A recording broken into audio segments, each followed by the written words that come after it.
Okay, hey, welcome to another episode of On the Wrist from Off the Cuff. Today we have another cool update for you from the brand RZE. You might formerly know them as the brand RZE, which is German for traveling or voyage. They're a newer micro brand upstart, and the founder was one of the key designers from a very popular micro brand. And pretty much he set out to kind of do his own thing and create a new vision from the ground up. And these are some of his latest updates. Now, a little bit about his inspiration, of course, with that tie to a German word. It's because he was actually inspired by his own personal Zen U1 with its clean, simple lines and scratch resistance. So the translation also symbolizes moving forward onto, these new ventures. Now, both of these models actually fall underneath their Resolute line, which I've reviewed on the channel before, but are absolutely very cool new updates. So the first one here on the left-hand side with the green dial is actually the Resolute 2022, or you can just think of it as the new Resolute, which is an ultra durable, lightweight titanium field watch capable of taking a daily beating, crafted for an explorer, which, this falls under that everyday adventure watch, sporty, legible, and tough when it comes to those key common characteristics in design language. Now, to the right-hand side, you're going to have the Resolute Super Compressor in the Kevlar black layout, and it's really meant to be an ultra durable and lightweight titanium timekeeper. Got me a little tongue twisted there. And both of these watches are actually titanium, and they do have RZE's Ultra Hex coating technology, which prevents scratches, which I think is really great. The standard Resolute is going to run you $539, and then that's with the bracelet. And then if you don't do the bracelet, it's basically $100 cheaper, and that is the pre-order. So late June, early July delivery, and then it'll eventually be $499 onwards from June forward, and then you pay, of course, an extra $100 for the bracelet. Now, in terms of that really cool new Super Compressor model, it's going to be $639 direct, and it pretty much is going to come on that Ultra Hex titanium bracelet, and then from June onwards it'll be $699. So a little bit from that, so a little extra there. But these are two really cool models, and I like that instead of it being kind of what it was originally, was kind of a do-it-all watch, and they decided to kind of refine and pull things in so they could kind of have two watches on the same platform, one being, I think, the more versatile kind of daily wear, daily everyday adventure, and then the other one being the more dedicated tool watch. So I think that's fun. So with that said, let's go ahead, zoom the camera out, get these pieces in hand, and take a closer look. All right, guys, now, although these are, the same materials and same surface hardening and everything like that, you'll notice that this piece is actually brushed, and it came out really, really nice. I dig that. That's a change because originally it was all blasted in kind of its previous iterations. Here we still carry on with that great matte blasted aesthetic there, and you can see there's a lot of design language that is shared, but also these are both very unique pieces.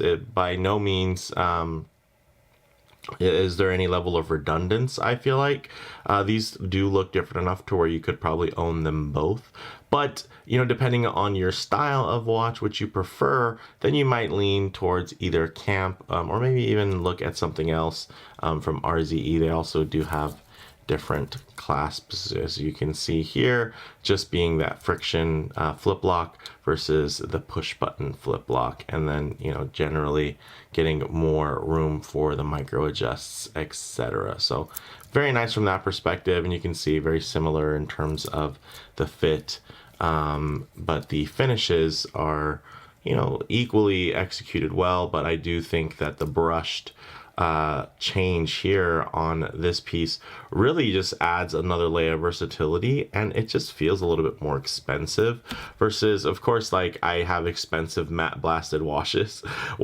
like from Damasco and Zen, but I think just in I think you just compare these two. This one just feels a little bit flatter, and it's supposed to. It's matte.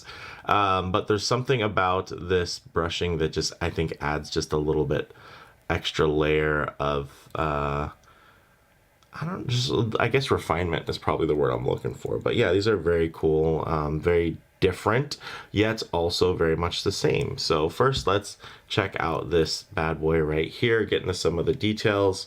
So 40 millimeters, including the crown guards. It's about 39 and a half from 2 to 8 o'clock. It's 10 and a half millimeters thick and 46 millimeters lug to lug. And then you're getting, of course, titanium in that brushed finish with the ultra hex coating, which is up to 1200 Vickers in hardness. And then you're getting a flat sapphire with inner AR coating, which is great. Inside of here, you're getting the Miyota 90S5, and then of course the case back is solid and etched, also titanium. The dial has this great matte green effect to it with that fume gradient edge there as it, starts at the center and works its way outwards. It does have polished hands, and then of course a no date model with the no date movement. And then it uses Swiss Superluminova, which glows blue. It has 100 meters of water resistance or 10 atmospheres, and it does use these great Viton gaskets, and it has 20 millimeter lugs, solid H links and N links from all perspectives there. Also, you're getting screw and connecting pins, as you can see, so a nice bit of functionality there as well. And then back to this kind of more basic flip lock milled clasp there with the micro adjust hole options. So now we get into this super compressor here, guys. And in terms of the super compressor, it's going to be 40 millimeters in diameter as well, but it's going to be 11.2 millimeters thick and 45.5 millimeters lug to lug. That titanium now has a matte blasted finish, also within that ultra hex coating at 1200 hardness Vickers. And then you're going to get a screw down crown. That is, well, both of them are screw down crowns. One's signed and one's decorated with that kind of cross hatching. The movement inside, although you can't see it, 90S5, solid titanium again and etched. And this thing's pretty sweet. I dig the dial on here. Do you see that textured pattern you're gonna get? Almost like skateboard kind of grip tape. So that's very nice. I also like the play of black and orange. Of course, being a San Francisco Giants fan, this absolutely could be a game day watch. So I think that's really cool, and I can appreciate that little touch there. Here, though, one of the main differences is going to be you're going to have, of course, some blue glowing loom with orange accents, and also you're getting 200 meters or 20 atmospheres of water resistance using those Viton gaskets again. Also 20 millimeter lug width, a solid H links, N links, connecting pins, screw in, all that good stuff. And then it tapers from 20 millimeters down to 16. And yeah, that thing works really nicely. So let's actually get these on wrist and see how they wear. Check that out, man. That wears beautifully. Look how flat that is. Those lugs just angle down in all the right ways. Very flat, very cool. I love the angles, and it adds a little bit of visual interest. Of course, it is all completely matte, but it does have a certain way with the lighting, with all of kind of the flat surfaces. Very nice. And then of course on this side, the more everyday style piece. Goodness, this thing looks great. Definitely seems more expensive than the price tag would make you think. So very cool. And then you're also, of course, getting something that's hardened, getting something that has a good amount of water resistance with a screw down crown. So there's definitely a lot to like from this perspective, and I'm digging that.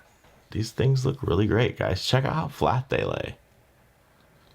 That is just a well thought out, well executed, in terms of those ergonomics. But let's actually get them off the wrist and set up some loom shots, low light transitions, and closing thoughts. All right, let's go ahead and hit the lights here. As you can see, great loom. That BGW9 glows really well, and you can see those orange accents actually do play really well within the light here too. But what I like to also work in during these loom shots is low light transitions, because you're not always going to be out in the middle of the field enjoying direct sunlight. A lot of times you're going to find yourself, coming in and out of a building, walking underneath an overhang or the shade of a tree, maybe just spend some time in your favorite automobile. So it is nice to see what these watches will look like in less than optimal lighting, because even when we get into some harsh lighting here, high contrast, that typically will expose any type of defects within the finishing there. You can see these actually play with the light really well. You can also notice a lot of the texturing kind of come out and play, as well as just understand the level of contrast you're going to be getting in mixed lighting situations, which I think these really do hold up well in the mixed lighting. So whether you're in that kind of golden hour and you're out shooting something with a camera, these are still going to be very, very legible. So I dig that. You even have great reference points there in terms of the 12 o'clock being very noticeable and transparent there. They just stand out, which means you're going to know kind of where you're oriented at all times. And you can see the way that these dials hold light differently. You can see on that Super Compressor style watch, it's the graining on that dial, that texture is going to hold the light in a much different way, versus here on the more matte kind of satiny finished, it just, instead of seeing the texture, the light almost makes it transition in between colorways, in between kind of a more traditional black color to a cool kind of forest green there. So with that said, guys, on the wrist, perfect Goldilocks sizing, super lightweight without feeling insubstantial or cheap. In terms of model variants, definitely check their site for current availability. Comparable models, this definitely has a Zen or Damasco remix type of vibe, but in a really good way. And then especially when you think about the cost, it becomes an even better way. Without it, these aren't homages to those watches though at all. They have certain, I think, elements that work, like the 369 dial and whatnot, the twin crowns on a Super Compressor style watch. So there's a lot that they have going for them that I can absolutely appreciate. Bottom line here, they remind me a bit of my Notice Duality, but with a more kind of German style language, and that's for the Super Compressor style. And then for the redesigned Resolute, bottom line there is, honestly, that was one of like my absolute favorite modern go anywhere, do anything watches. And it just got better. So it's hard to argue with that. Like, they've improved it with this latest iteration. But let me know what you guys think in the comments below. If you like the video, please hit like, and if you haven't already, please do subscribe for more content just like this. Thanks, guys.